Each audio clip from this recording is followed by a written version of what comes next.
Distribusi bantuan untuk Gaza kacau dan kerap merenggut nyawa. Banyak nyawa melayang saat sesama warga Gaza antre bantuan makanan hingga ditembaki pasukan Israel. Distribusi bantuan via udara pun dinilai tidak manusiawi dan membahayakan keselamatan warga. Untuk membahasnya, kami sudah terhubung bersama pengamat Timur Tengah, Mustafa ABD Rahman. Selamat malam, Pak Mustafa Abdul. Selamat malam, Mbak. Pak, ada krisis kemanusiaan di Gaza. Israel melonggarkan blokade dan mengizinkan truk-truk bantuan masuk, tapi jumlahnya masih jauh dari kebutuhan dan distribusinya kacau. Apa yang sebenarnya terjadi? Ya itu. Jadi walaupun Israel sudah mengizinkan bantuan kemanusiaan masuk, tapi Israel dalam waktu yang sama masih setengah hati. Artinya truk kontainer bantuan kemanusiaan yang diizinkan masuk dalam jumlah yang sangat terbatas. Ya. Menurut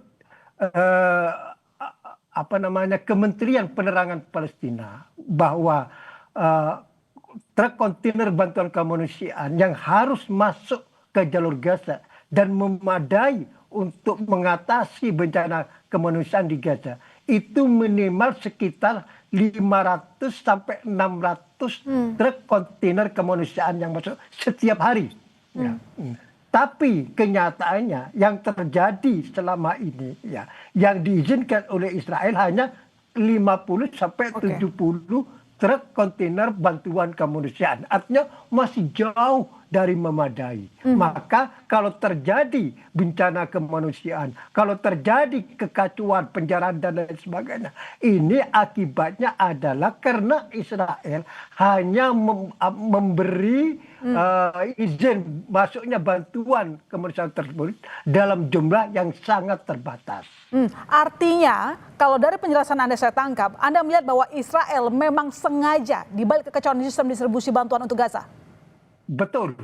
Begini Pak ya, kalau kita merujuk ke belakang sedikit aja, ya, ini yang menjadi karut marutnya bantuan kemanusiaan ke jalur Gaza saat ini, ya.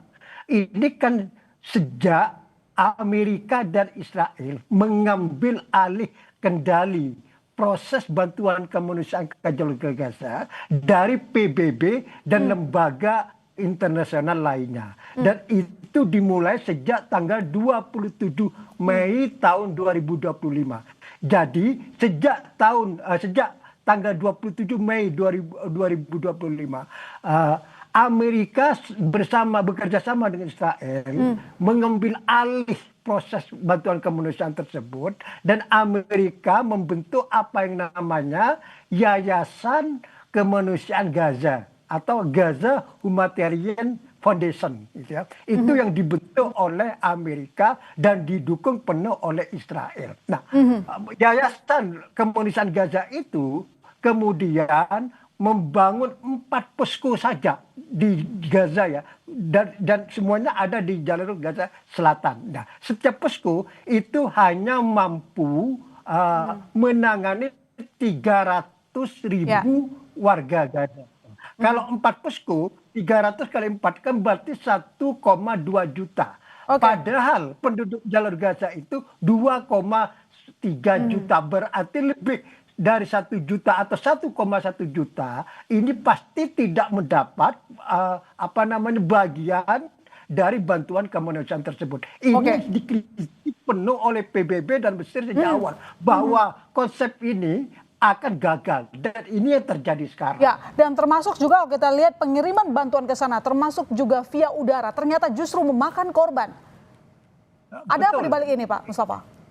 Ini kan begini, itu kan urutannya tadi itu. Jadi sejak tanggal 27 Mei tahun 2025, Amerika bekerja sama dengan Israel mengambil alih bantuan kemanusiaan tersebut dari PBB. Ya. Kemudian sejak tanggal 27 Juli tahun 2025, Israel membangun yang namanya koridor kemanusiaan. Ya. Jadi Israel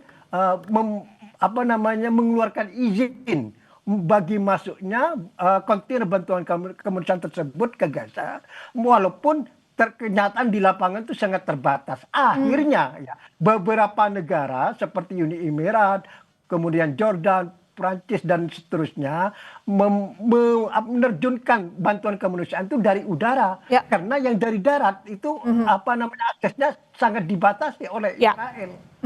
Pak Mustafa, Yang- sejauh ini berlarut-larut masalah di Gaza, singkat saja, bagaimana peran internasional termasuk PBB, termasuk juga bagaimana chaos yang terjadi ketika penyaluran bantuan, apakah sudah pas atau belum tindakan mereka, dan termasuk juga bagaimana respon mereka terhadap dengan upaya Israel mencaplok Gaza?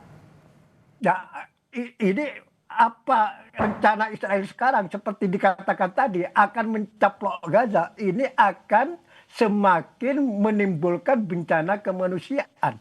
Apa yang tadi saat ini saja, ini saya belum kabinet keamanan Israel itu kan baru hari Jumat kemarin mengambil keputusan memberi lampu hijau kepada pemerintah Netanyahu untuk mengendalikan secara penuh jalur Gaza. Ini Dan kalau kita singkat saja, PBB tidak melakukan apa-apa ya Pak?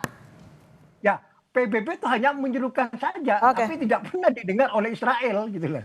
Oke, baik. Terima kasih Pak Mustafa telah bergabung di Kompas Malam. Semoga masalah di Gaza dapat segera selesai dan dunia benar-benar membela kemanusiaan. Selamat malam. Selamat malam.